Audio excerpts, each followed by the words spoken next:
च्या सुरुवातीला एक ब्रेकिंग न्यूज आहे। अजित पवार यांच्या विमान अपघातानंतर आता बारामतीमधील विमानतळाविषयी काही गंभीर प्रश्न उपस्थित केले जात आहेत। रनवेच्या दोन्ही बाजूला धावपट्टीचा अंदाज येण्यासाठीचे लाईट्स त्या ठिकाणी नाहीयेत। विमानतळावर व्यावसायिक एटीसी प्रणाली सुद्धा नाहीये। स्थानिक फ्लाइंग क्लबच्या माध्यमातून रेडिओवर संपर्क साधला जात असल्याची धक्कादायक बाब समोर आली आहे। या रनवेवर उतरणाऱ्या आणि टेक ऑफ घेणाऱ्या विमानांना मुंबई एटीसीवर अवलंबून राहावं लागतं। भारतीय विमानतळ प्राधिकरणाचा अधिकृत एअर ट्रॅफिक कंट्रोल युनिट या बारामतीमध्ये जे विमानतळ आहे त्या ठिकाणी नाहीये आणि या विमानतळावरील हवाई वाहतूक व्यवस्थापन विमान प्रशिक्षण संस्थेकडून केलं जातं। प्रशिक्षण संस्थेतील विद्यार्थ्यांकडून हवाई वाहतुकीची माहिती दिली जाते, तर धावपट्टीवरील दृश्यमानतेवरच विमानाचं टेक ऑफ आणि लँडिंग केलं जातं। या अपघातानंतर भारतीय हवाई दलानं तिथं तात्पुरते एटीसी टॉवर आणि हवामान सेवा केंद्र उभारल्याची माहिती आहे।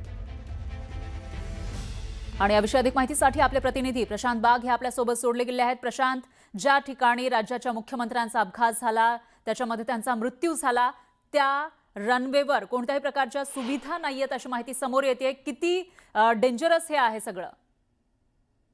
तर आपल्याला माहिती आहे की बारामती हे शहर जे आहे हे खऱ्या अर्थानं प्रगतीपथावर नेलं ते पवार कुटुंबियांनी।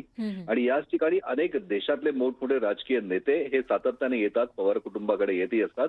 आणि याच ठिकाणी असलेल्या या एअरपोर्टवर जे गलथान कारभार समोर आलेला आहे आणि या गलथान कारभाराचेच अजित पवार बळी ठरले का, हा प्रश्न उपस्थित झालाय। म्हणजे नेमकं या 5 जणांच्या मृत्यूला जबाबदार कोण? जर का बारामती हे एअरपोर्ट जरी तिथे व्यावसायिक विमान सेवा नसेल, म्हणजे व्यावसायिक विमानांचं उड्डाण जरी नसेल, तरी या बारामती एअरपोर्टवर जे प्रशिक्षण देणारे विमान आहेत, तर त्यांच्या विमानांचं जे उड्डाण असतं ते प्रचंड मोठ्या संख्येने आहे। म्हणजे की सगळ्यात पहिल्यांदा पायलट प्रशिक्षण आणि खासगी विमानांसाठी या विमानतळाचा वापर केला जातो। विमानतळाचा जो रनवे असतो, धावपट्टी, तिच्या दोन्ही बाजूला दिवे असतात जे आपण रात्री बघतो। दिवसा जर का दृश्यमानता कमी असेल की ज्यामुळे अजित पवारांचं विमान भरकटलं, ही माहिती जी समोर येते, तर त्यावेळेस सुद्धा लाईट्स का नव्हते, अशा प्रकारची यंत्रणाच बारामती विमानतळ अस्तित्वात नाहीये, ही धक्कादायक माहिती जी समोर येते। आणि याचमुळे अजित पवार यांच्यासह 5 जणांच्या मृत्यूला जबाबदार कोण?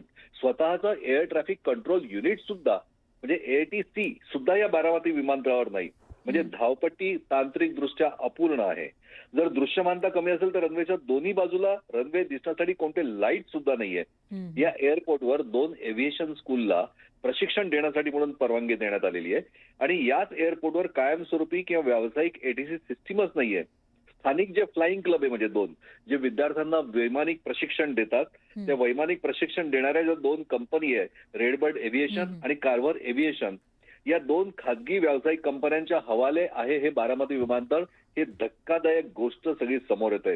विशेष म्हणजे या दोन्ही संस्थांचे प्रशिक्षक किंवा छात्र वैमानिक आळीपाळीनं एअर ट्रॅफिक देण्याचं, ही माहिती देण्याचं काम करत असतात।